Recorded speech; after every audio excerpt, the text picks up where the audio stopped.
to know the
Ladies and gentlemen, 80 years ago today, Field Marshal Montgomery, Commander-in-Chief of the Allied Ground Forces, wrote in his message to all soldiers on the eve of D-Day, "To us is given the honor of striking a blow for freedom which will live in history, and in the better days that lie ahead, men will speak with pride of our doings."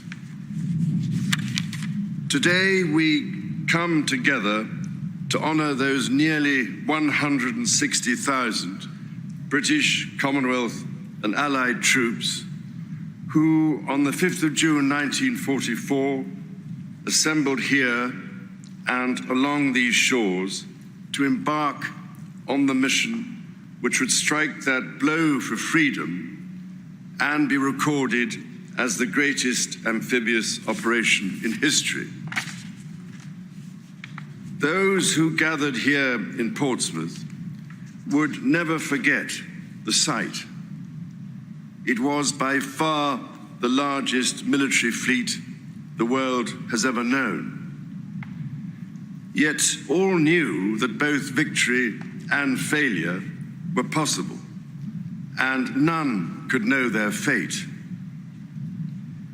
Aircrew flying overhead, sailors manning warships, or troops in assault craft battering their way through the stormy swell to the shore, whether dropping by parachute, landing in a wooden glider, or taking that terrible leap of faith onto the beaches. All must have questioned whether they would survive and how they would respond when faced with such mortal danger. The poet Keith Douglas, who was killed in action 3 days later, wrote of the embarkation.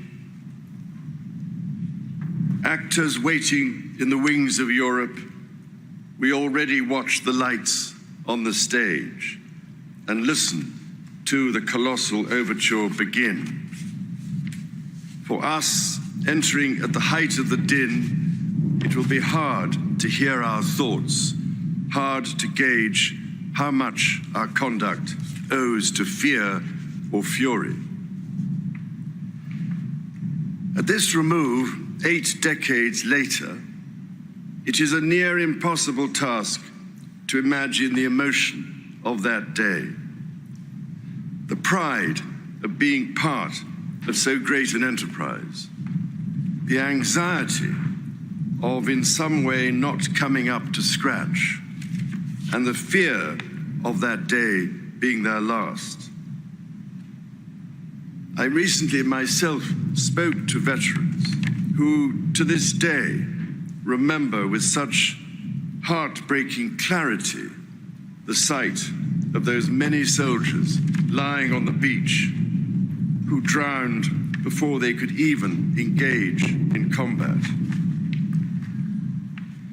The stories of courage, resilience, and solidarity, which we have heard today and throughout our lives, cannot fail to move us, to inspire us, and to remind us of what we owe to that great wartime generation, now tragically dwindling to so few.